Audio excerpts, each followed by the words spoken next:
20 साल से बेड पे थी, यहाँ से नीचे का अंग नहीं काम करता था। बहुत हमारे पास वीडियो आई, पूज्य प्रेमानंद जी महाराज को उसने कुछ वर्षों से सुनना शुरू किया। बेड पे पड़े पड़े भजन प्रारंभ किया, माला प्रारंभ करी, निकुंज लीला क्या है, कुंज लीला क्या है, निवृत्त निकुंज लीला क्या है, सबको जाना। और वीडियो में हमने शब्दों को सुना। गुरुदेव भगवान, आपके श्री चरणों में कोटि कोटि प्रणाम। हे गुरुदेव, श्री जी ने कृपा करके आपके श्री चरणों तक ना भेजा होता तो मेरा ये मनुष्य जीवन व्यर्थ ही गुजर जाता। आपकी बहुत कृपा है गुरुदेव, आप तो हृदय में ही विराजमान है, सब कुछ ही जानते हैं। अपने शब्दों को सुना, बहुत प्रयास किया, पूज्य महाराज जी का दर्शन उसको नहीं मिल पाया। परसों रात्रि में उसका शरीर शांत हुआ और ये राजस्थान प्रतापगढ़ की भूमि से आप पधारे हैं। और अंतिम इच्छा उसने यही करी कि मृत्यु के बाद ही कम से कम पूज्य महाराज जी की दृष्टि मेरे शरीर पर पड़ जाए और मेरा अंतिम संस्कार श्री धाम वृंदावन में हो। हमारे पास सूचना आई कल सुबह, हमारी धर्मपत्नी ने फोन आ गया 3 बजे, उन्होंने हमें 5 बजे बताया कि ऐसे ऐसे शरीर पूरा हो गया है, वृंदावन आ रहे हैं। मैंने कहा ठीक है, आने दो, 10, 12, 20 घंटे लगेंगे। रात्रि में 8 बजे ये पधारे पूरे परिवार के साथ। बहुत प्रयास किया। अर्जुन भैया पिछले 3 वर्षों से महाराज जी की सेवा में रहते हैं, पूज्य श्री प्रेमानंद जी महाराज, ये आए, रात्रि भर जगते रहे और सारी व्यवस्था हो गई। बाबा से बात हो गई, जो सेवक रहते हैं, कि महाराज जी जब मार्ग पे 2 बजे निकलेंगे तो दृष्टि डाल देंगे, एम्बुलेंस से बाहर निकाला जाएगा। हम लोग 12 बजे से खड़े हो गए एम्बुलेंस लेकर के, और ठीक 2 बजे जो महाराज जी का आने का समय हुआ तभी घोषणा हुई। पांडे जी भी इस बात के गवाह हैं, आप सब भी थे, कि पूज्य महाराज श्री का स्वास्थ्य बिगड़ गया और आज महाराज जी नहीं आएंगे। ये कल की घटना है, आज महाराज जी नहीं आएंगे।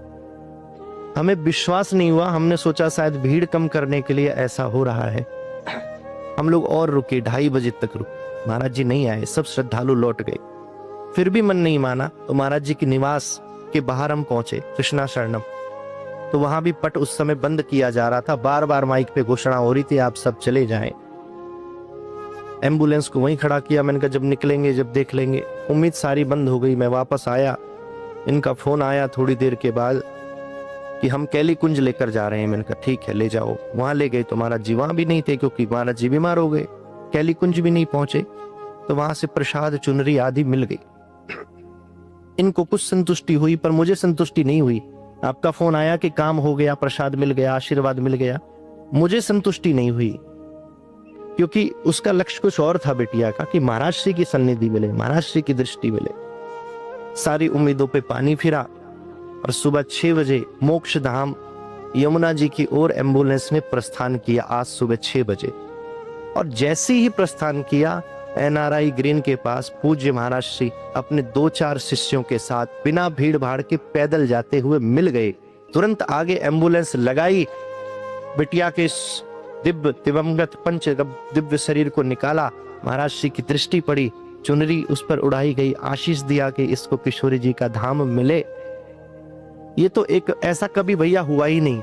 अगर महाराज श्री 2 बजे नहीं आए तो महाराज श्री फिर गाड़ी से आए। इस बात के गवाह 3 वर्ष से हमारे अर्जुन भैया बैठे हैं। पूरी रात ये भी जगे, पूरा परिकर हम सब जगे। ऐसा कभी नहीं हुआ कि महाराज जी अगर 2 बजे नहीं आए तो 6 बजे पैदल जाएं, क्योंकि भक्त तो वहां थे नहीं। पैदल जाना किसके लिए है? वो पैदल सिर्फ उस गुड़िया के लिए ही महाराज जी जा रहे थे।